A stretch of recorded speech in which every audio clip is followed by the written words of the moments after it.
What's up? Oh, I'm just compiling all the top sports scores, news, and odds so I can make the very best bets. Me too. BetOnline.ag. Join today and receive your 50% welcome bonus at betonline.ag. All right, so the Celtics and Bucks met in the playoffs last year. It was a 10-7 game series. It was a lot of fun. This one is going to look different for better or worse because for starters, Boston has a healthy Kyrie Irving, Gordon Hayward, but possibly no Marcus Smart for the entire round, and we'll spend more time on that. Milwaukee, much better than it was last year, too. Best record in the league, 60 victories. Best defense, fifth best offense. To me, the MVP in Giannis Antetokounmpo. Irving said regular season results and narratives, they just don't matter to him right now. I'm not really paying attention to who was the top team in the conference during the regular season. You know, those wins are racked up already. Those are pretty set. I think at this point, it's really about who could beat the team in seven games. Like I said before as well, just the reset button. We know what to expect. We have played against Detroit and Milwaukee pretty often throughout the regular season, up and down with those guys. But now you get a chance to prepare, and now everyone knows each other's plays, and now it's just about playing great brand of basketball. I love Kyrie actually acknowledging Detroit because nobody else expects the Pistons to even have a chance, but at least he's showing respect, so that's nice. He did it multiple times. Yeah. And I kind of respect it because, as a professional, he just didn't want to throw the other team under the bus. So we all know that the Bucks are winning that series, and he knows the Bucks are winning that series, and he's probably looking at the Bucks today. But I thought that was a great gesture out of him to not kind of throw a team under the bus because I know if he was on a team that was down, 0-3, he wouldn't want to be thrown under the bus by anyone else. No, it was nice. And frankly, a lot of his teammates, Marcus Morris comes to mind, did not do that. So, we know what reality is. But what are you expecting? Gordon Hayward didn't even do that. Right. So what are you expecting this time around in this series? Well, I think it's hard to say it's going to be a more difficult series than it was last time because it went 7 games last season. So it was obviously as difficult as it can come in terms of how long the series lasts. But as you said, this Bucks team is just different. And number one, Giannis has taken it to another level.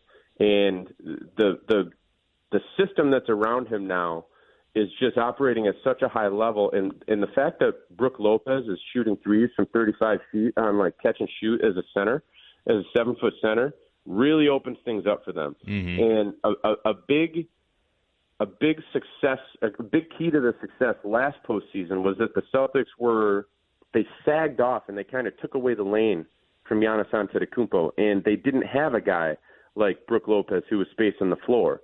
So I'll be really curious to see what the Celtics do this time around in this series to try to combat Giannis because they can't allow him to be a monster who just dominates every single game. They're not going to be able to win this series if that's the case.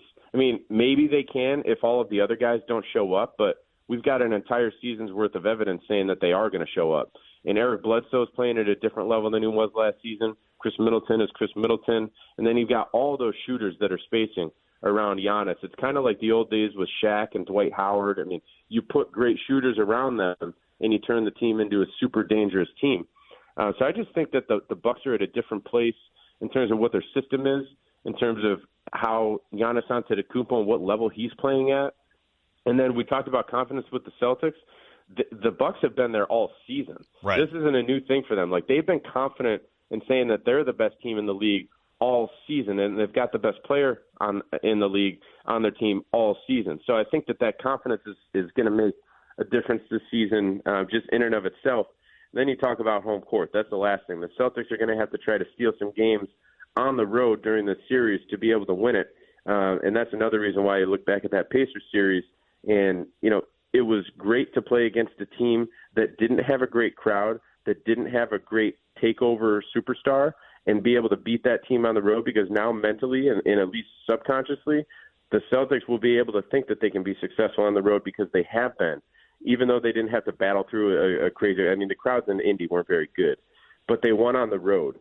And I think that gave them a little bit of it planted the seed for success on the road this postseason that they just simply didn't have last postseason, especially when they played in Milwaukee. We'll get right back to Mark. Want to take a quick break. Tell you today's show is brought to you by betonline.ag. NBA playoffs are here, so it's time to make some serious money. Celtics plus 1,200 to win the NBA title. Not a bad bet if you're a diehard C's fan looking to make some money during the playoffs. Not feeling as confident? Just go series by series. Against the Bucks, might be time to open up that wallet. Go to clnsmedia.com/CelticsBeat and get a 50% bonus when you sign up. Use the promo code CLNS50. Don't be left on the sideline with all this excitement going on the court. Plus, you can play in BetOnline's virtual casino, make some money there too. The options, it feels like they're endless. Plus, you always have futures bets you can play. MLB season, that's in full swing. NFL futures already out. NFL draft is coming up later this week. Whatever you do, make sure you use betonline.ag and use the promo code CLNS50 for a 50% bonus on your first deposit. Or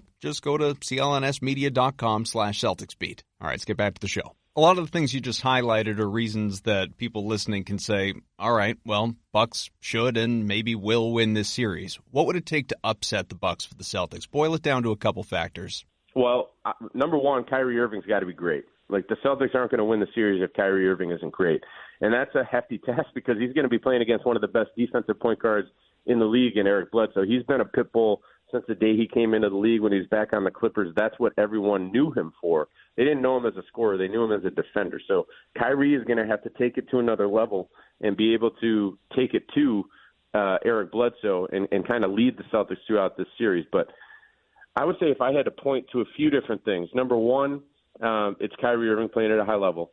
Number two, it's the Celtics, quote or simply put, just making shots. Like, they made shots against the Pacers throughout 4 games when they needed to. You look at a guy like Marcus Morris, you look at a guy like Gordon Hayward. Those guys, those role players, need to make shots. And it sounds simple, but it's the truth. Because if you look on the other side of the ball at the Pacers, they didn't make shots when they needed to. And that's why they lost the series. So you've got to just make shots. And number 3, I think the Celtics are just going to have to play a level of defense that takes a few of Milwaukee's top players down a notch, right? Like, Eric Bledsoe can't score 18 to 20 points a game during this series. Chris Middleton can't average 25 points a game for the series like he did last year. Mm-hmm. You've got to take those guys down at least a little bit of a notch. Maybe, I don't want to put specific numbers on it, but maybe, 1 to 2 points, maybe 3 points per game from what they average and what they averaged during the first round. You've got to take them down a notch to be able to give yourself a chance.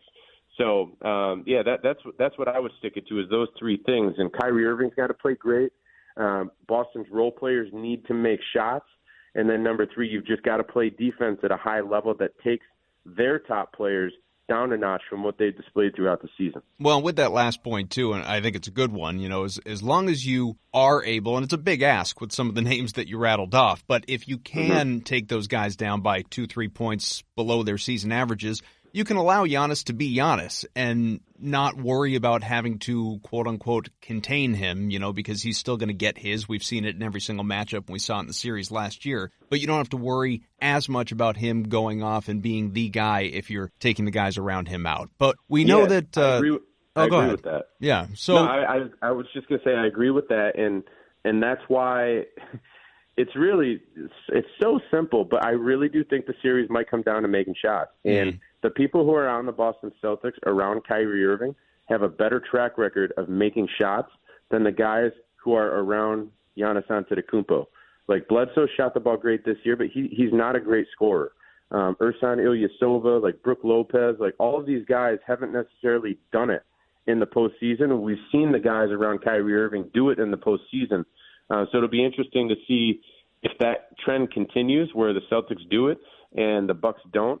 But I think that might be what the series comes down to, is just who makes shots. Well, I'll apologize to you because I would never deliberately cut someone off who's going to tell me that I'm right. That works for me. That's good.